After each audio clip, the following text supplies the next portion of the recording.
আজকে যে আশুলিয়াতে 5 জন শহীদ এবং একজন জীবন্ত ব্যক্তিকে পোড়ানো হয়েছিল, সেই মামলায় অগ্রগতি প্রতিবেদন গত ধার্য তারিখে দাখিল হয়েছে। প্রোডাকশন ওয়ারেন্টের প্রেক্ষিতে আজকে 3 জনকে হাজির করা হয়েছিল, তাদের 2 জন অতিরিক্ত পুলিশ সুপার এবং একজন ইন্সপেক্টর।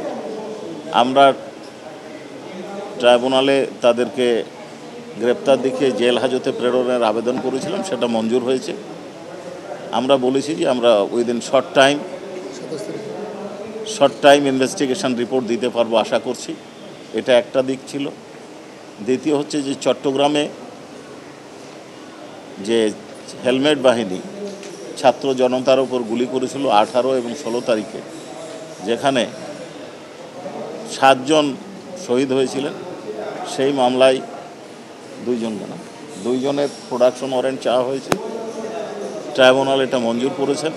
এছাড়াও গোলাম মুর্তুজা মাহিন নামে একজন ছাত্রনেতা, একজন ছাত্রনেতাকে র্যাব কর্তৃক অপহরণ করে 47 দিন আটক রাখার অভিযোগে রিয়ার অ্যাডমিরাল মোহাম্মদ সোহেল, তিনি র্যাবের কর্মকর্তা ছিলেন, তাকে আটক, নির্যাতন এবং মিথ্যা মামলায় দিয়ে মানবতা বিরোধী অপরাধ করার জন্য প্রোডাকশন ওয়ারেন্ট চাওয়া হয়েছে। সে অন্য 2 মামলায়, ঢাকা 2 মামলায় আটক আছে মেট্রোপলিটন ম্যাজিস্ট্রেট আদালতে, তার প্রোডাকশন চাওয়া হয়েছে, সেটা মঞ্জুর হয়েছে।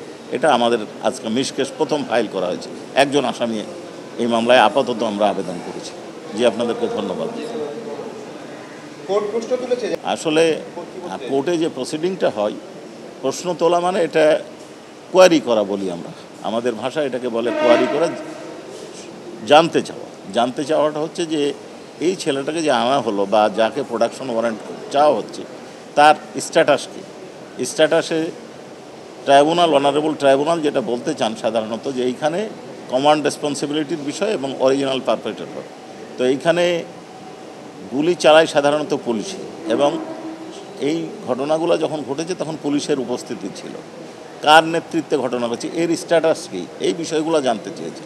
সেইখানে আমাদের ব্যাখ্যা দিয়েছি আমরা, সেটা হচ্ছে যে তদন্ত চলছে, পুলিশ এখানে নিষ্ক্রিয় ভূমিকা পালন করেছে এবং আক্রমণাত্মক অবস্থায় এরাই ছিল এবং এরা গুলি করেছে, এদের গুলিতেই মারা গেছে, শহীদ হয়েছেন। কাজেই এরা হচ্ছে মূল পারপেট্রেটর, এবং যারা ফ্যাসিলিটেট করেছে তদন্ত করে আমরা তাদের নাম অবশ্যই আনব। এই বিষয়টা আমরা আমরা আগেই বলেছি, আমাদের চিফ প্রসিকিউটর মহোদয় আগেই বলেছেন যে আশুলিয়ার মামলা দিয়ে আমরা এই জুলাই আগস্ট গণহত্যার বিচার আমরা শুরু করব। আমরা আশা করছি এই মাসের মধ্যেই আমরা এই রিপোর্ট সাবমিট করতে পারব। সোহেলের বিরুদ্ধে আপনাকে আমি বললাম, সেটা হচ্ছে যে জনৈক গোলাম মুর্তুজা মাহিন, যার বাড়ি রাজশাহীর 4 ঘাটে, তিনি তার ভাইয়ের সাথে ঢাকায় দেখা করতে এসেছিলেন। ঢাকায় দেখা করতে আসার পরে তাকে ধানমন্ডি থেকে পিক করা হয় এবং তাকে সাথে সাথে জমটুপি পরিয়ে নিয়ে যেয়ে 47 দিন আটক রাখা হয়, আয়নাঘরে রাখা হয়, নির্যাতন করা হয়, উল্টো করে ঝুলিয়ে রাখা হয়। পরবর্তীকালে বিষয়টা আমরা এখনও ফাইনাল করিনি। পরের যেটুকু বিষয় আমরা যতটুকু জানি, আমাদের কাছে নলেজ এসেছিল ওই সময়, যে একটা রিট পিটিশনের দায়ের প্রেক্ষিতে পরবর্তীকালে তাকে মুক্তি দিতে বাধ্য হয়েছিল। তো এটা 2012-13। জি, উনি র্যাবে ছিলেন, ঢাকাতে র্যাবে ছিলেন।